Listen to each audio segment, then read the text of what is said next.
eno Kampala okwewummuza kutono ekikumba nakirabye buzibu ki Big size bebe kulu yatutuliddemu ekikanye ensi n'egwa eddalu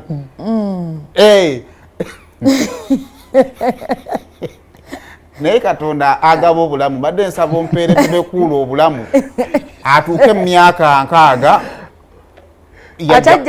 yajja kwesabira asukkewawo nenyala kubebe kulu nga mukadde atuludde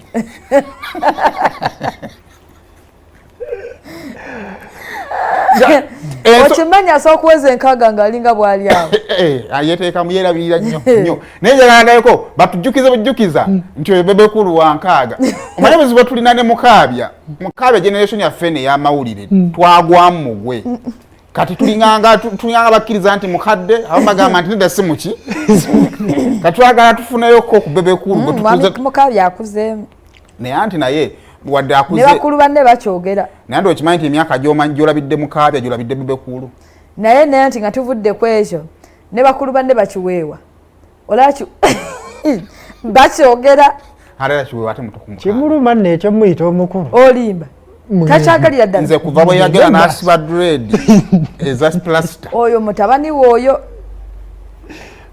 munaye bebekulu ng'agenda ayeesala akavali kano social media n'egwa eddala naye twagende tugamba omukulu inspiration yazijjawo era bw'amaze okwambala ebyo biki byayinza okuzzaako kuba kikulu okumanya nti mu kitabo mwe yasomye obuzibu buli ki ku atayaye tewali kuba as an artist on a serious note as an artist like bebekulu as an artist yenna nekusinzira we yabadde nemwami misa kyatunyigemu anti kati sayimo sokoleke ebintu bino nze ndowooza tubyawule bwe tuti nze nyinza okuba nsobola kwambalanga Shiba bw'ayambala but Shiba as an artist omulimu gwe asobola kyokka ate ne bwe nandibadde nze nsobola okwambala bwentyo era sobola kwambala bwentyo nenzija ku TV tikisinziira n'ekifo omulimu gw'okola nekyozookola oba okitegeera nti kati papa tetumulaba nko ng'ayambadde bw'atyo ayina bwe yayambala essuuti n'ayambala engato emmyufu ojujjukira ennene ebweni nga papa sente papa tetumulaba nko ng'ayambadde bw'atyo era bwe tunaba tujaga papa akikoze atya naye bebe bw'ayambala bw'atyo tayawukanye nnyo ne bebe yoyo abadde bebe kimu ekyokubiri as an artist cause artist olina kujja ng'oli nomo ng'oli wa bulijjo ati ekyo kituukira mu kaseera ndowooza bukyanga comedy star egenda esisho nga yakuna eyo yabadde comedy star esho yakuna naye ndowooza twasemba okufunayo okwagala okumanyayo yafaayo Ozambe bwe yagendayo awo waliwo Maddox banaani omulave eno najja so wabanga buli omu kati ali mu kwogera ku ekyo it makes it unique ekyo as an artist ekyo tumize ate yasijirabamu naye Big Size bebekulu asobola okubaako obwambala obulala bwatuleeterako essaawa yonna sooka obumpeekaawo kubanga nekkanya abwambala so asobola okutwambaliramu ku ekyo abo abazungu abo basinga okwambala ebintu ebiri weird just nga ayagala kulabika ng'ali different kino ekyo yayambadde ekyo genda maaso kyenalabye kyasobola okutwambaliramu kaawo ate kanya muzibu nnyo mu ezo design kati asobola okujja ng'alina ng'ayambadde kiriwa kiri kyabakazi naawe mu fashion temanyi ebyo kati omulala era yayambadde kino omukyala n'ayambala kati mukyala yayambala kati Spice bw'avayo ng'ayambadde bw'atyo very okay ate kikutuga kitya producer tokiraga Spice era kakasa takirabye ale Spice yamaze dde okwambala n'okugayiwa ekiwoowo byayambala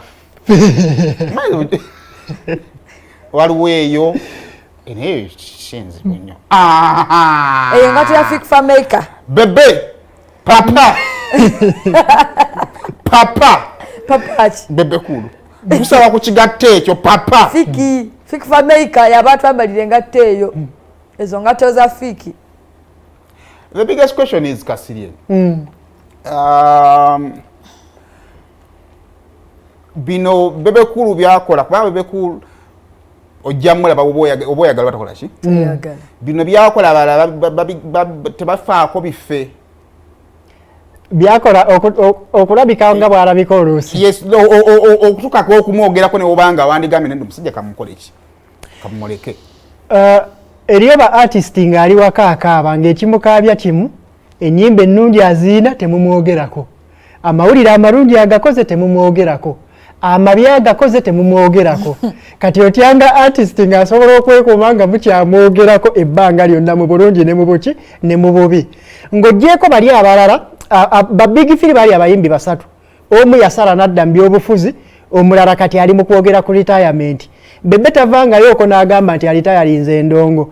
Eva akigamba luneti buno obwana akyabukola ki nkyabusobola, kitegeeza akyali mu kuvuganya okwaddala.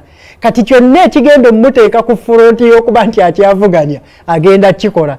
Bwe kuba gwa kwambala kisweta ki agenda kukyambala kubanga akimanyi kijja kukola ki kijja kukola amawulire. Okitegeera aba kujjaawo nga yeekubidde suuti ye twanditunuulidde obufaananyi ne tubuyitako wano nawali ne tukola ki ne tugenda. Naye ng'omuntu akyali competitive ng'akyayagala okusigala ng'azze mu mboozi ya TV, eya Facebook, eya TikTok n'ewalala wonna, aba agenda kukola ekintu ng'ojja kumwogerako either mu bulungi oba mu bubi naye ng'osigadde okola ki osigadde omwogerako. Kitegeera kuba wano tokability abantu baginoonya ne bagisasulira ne ssente nnyingi, oli n'abeerawo awo nga tasasudde naye nga tava mu WhatsApp ya Saimo, mwana mpisaawo kola bwoti. Kati bw'abanga ye asobola okusinziira wasinzidde nga bwe baakolanga n'ayisaawo message ye nga tayogedde, kiba kitegeeza kisobola okukola ki okukola. Kaseera kano Bebe yatukakasa dda nti alina alubamu 2 ze yamala producing era ssaawa yonna azikola ki azireeta. Kikulaga omuntu akyayina enjala, akyali competitive ng'akyagenda. Kati kyonna kyakola olina kukibalira ku muntu ali mu competition, so omuntu eyasalawo nti agenda mu retirement kati akoze eki akitadde. Okitegeera kati bino byonna tukyabyogera, ajja kukola n'ekisingako awo, ajja zanya obubadi bwe n'obusingako awo, ajja kukola kyonna ekyetaagisa azironga kimukuumira mu industry nga an active competitor. Kuba takeeraako n'atugamba nti bannaaye awannyowawo. Kati ate naawe amwewuunya n'ogamba nti kino kisusseewo. Tulina ate bye tusobola okujjukiza n'ogamba awaaye oba agira ayambala bw'ati wali taddayo. Ng'ate asobola n'okutuuka nawali n'akola ki nawali n'addayo. Bebe y'omu ku basajja boyinza okukkiriza nti mu bikwatagana ne show business abadde competitive. King of showbiz. Yes, abadde competitive. Eva ya setting ekip kye kikola kine kitambula. Tekikwewunyisa ng'olabyeyo artist ow'omulembe guno naye nga zze n'akuba ki distressed sweater naye bakikole ki naye bakyogereko. Naye ekintu ekyo wadde bannaye competition ne showbiz yajja bw'oba otandise okufuka Sezaala jjajja totandika kwawula. Ate otya olunaku olwaleero tulina akalulu akagenda mu maaso mu America okuvuganya kalulu. Mulimu omu ku bavuganya bamuyita Donald Trump. Bw'otunuulira Donald Trump byakola ng'ayagala bwa president kaseera kano n'otunuulira ne track record ye weeri eriyo ebitasobola kukyuka mu muntu overnight. Era omulaba n'ogamba nti naye ono era abamu bye baagala n'omukubisa naye ensonga lwaki tebasobola bimukubisa lwa nsonga ye trailer ye bw'ajja azizimba paka lwalikeera ku makya n'abagamba nti awannyowaabo.